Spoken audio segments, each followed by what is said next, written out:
Did you find her? No, Melissa. I just don't understand. How could I have left her by the park? How could I have done something like that? It's okay.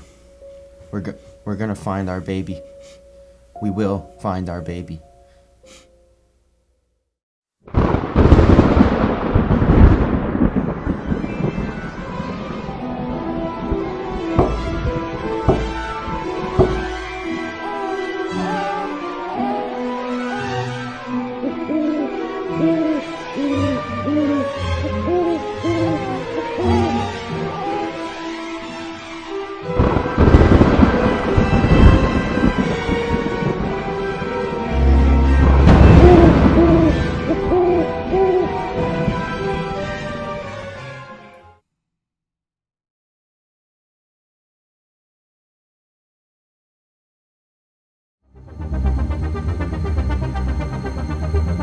Locals are calling him Hashavas Aveida Man. Thank you, Hashavas Aveida Man. Hashavas Aveida Man this whole time, and I can fly. Yeah, I wish he had some help. Yeah. Man should have known that just because he does good things does not mean that he has superpowers.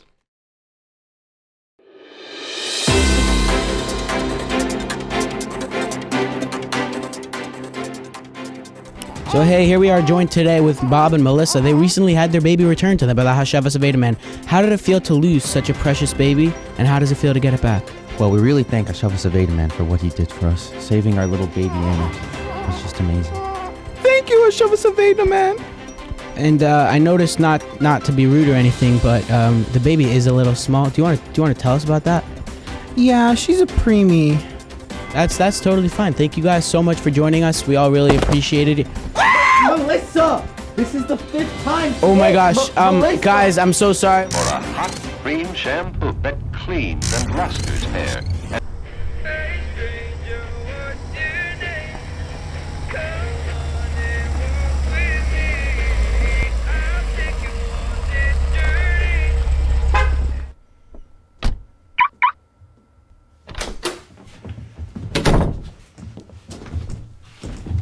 So, who do I make this out to? You or the other you?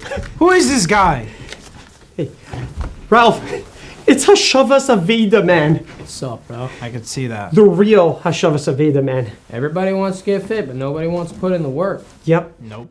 I could lift a car. No, you can't. It looks like this. How impressive is He's not that? actually lifting anything. But you could just imagine it there. How'd he get into the house, man? Oh, I let him in. Why would you let him in the house? He's Hashavas Aveida Man. No, he's not. He could hear you. I know. What's up, bro? Hi. What are you doing? Oh, I told Hashavas Aveida Man he can borrow some money.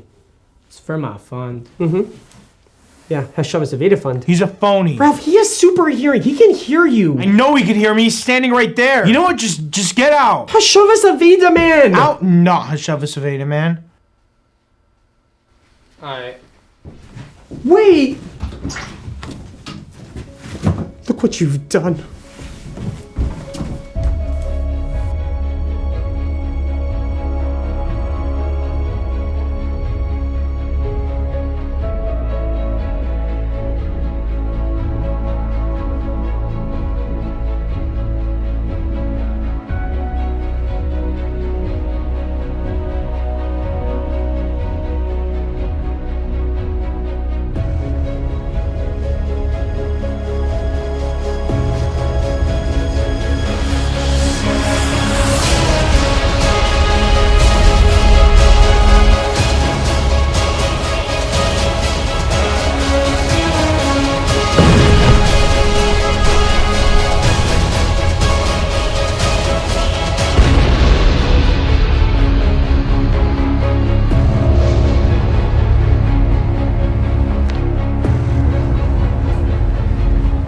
Hey, Ralph. Thank you.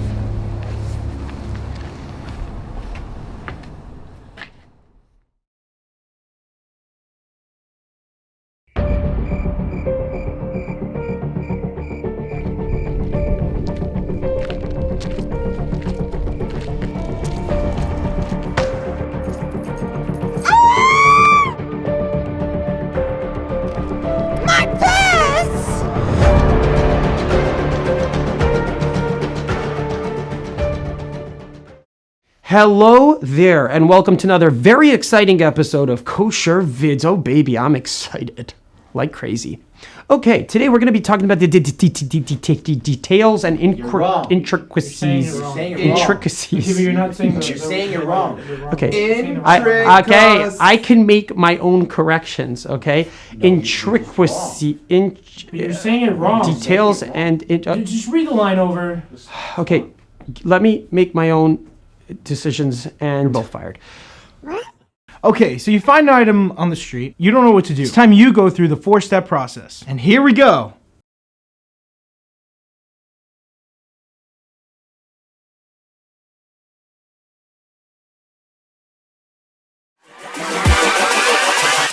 Hold up.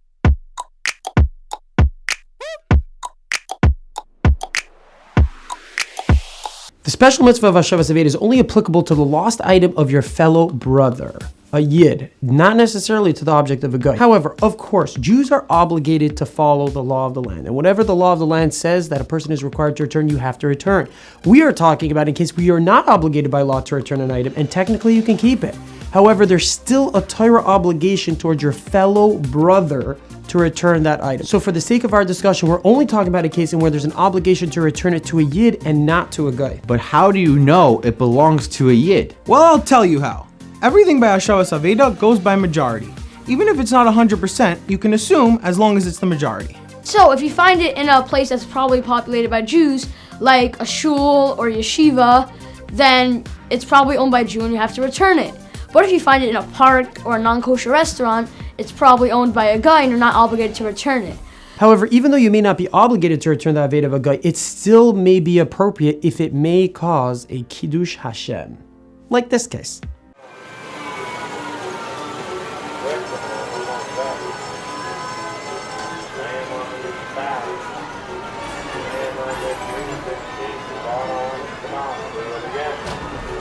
Hey, what's up? What's up? I found this iPhone. Okay. You just put it in the box. And also, just like if you didn't realize, like I'm Jewish, because like I'm wearing the kippah and like my tzitzis. Just like if you didn't realize, like Jewish people are like the best people. Like we're always like returning stuff and like doing good things. Jewish and All right. You could just take the phone and put it in the box, just like everybody else did. You know, there's more stuff in the box too. oh, okay, thanks. Alright, so you've determined that it belongs to a yid. Now it's time for step 2.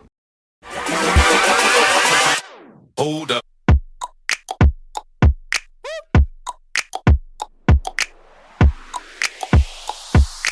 If at the moment that you find the lost object, the owner was not aware that he lost it, you cannot keep it, even if it doesn't have a siman. And even if when the owner will find out, he'll be like, "Oi, Gewalt! I lost my lost object, and it has no siman." You still can't keep it. That's called Yish Shlomie Das. Because at the time you found it, he didn't give up hope yet, and you cannot keep it.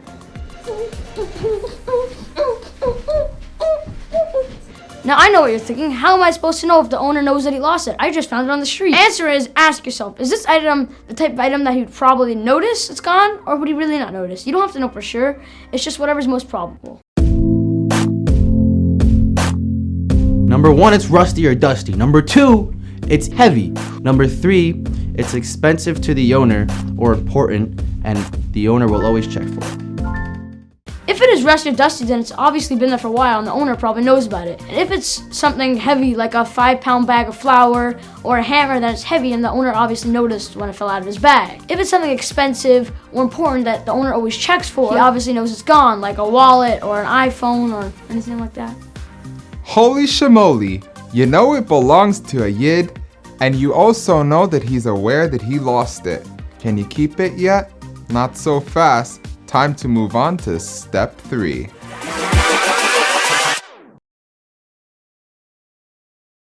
Hold up.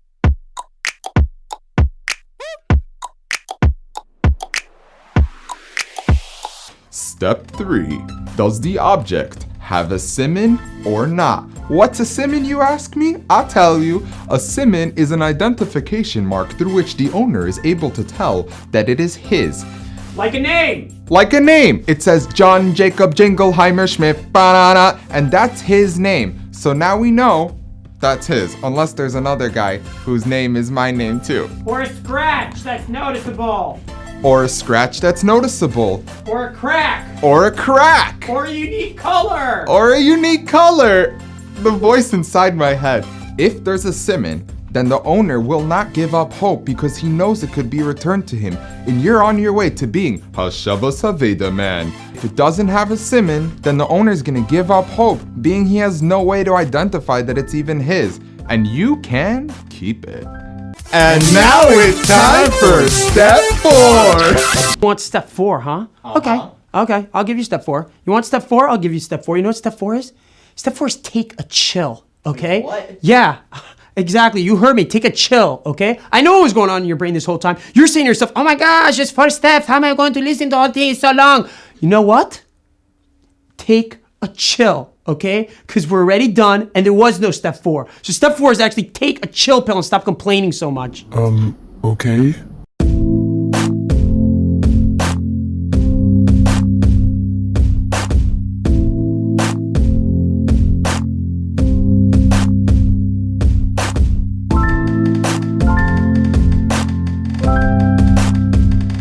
Thank you so much for watching, and stay tuned for our next episode, which is going to be better than ever before. Guaranteed. I know it. I can tell. Don't forget to like up the video, to subscribe. Subscribing is very important. Why is subscribing so important, Adam? So that you make money? No, we don't make money. Why is subscribing so important? Anybody know? So we get followers. Followers? Because it supports the channel. It supports the channel. When people see that there's a lot of subscribers, so then they say, oh my gosh, this is a good YouTube channel, and then they watch it. And the more views you get, the more we have the abilities of producing more and more videos. So thank you so much for watching. Don't forget to subscribe, and don't forget to like it up, and don't forget to share it. And also, don't forget to be yourself.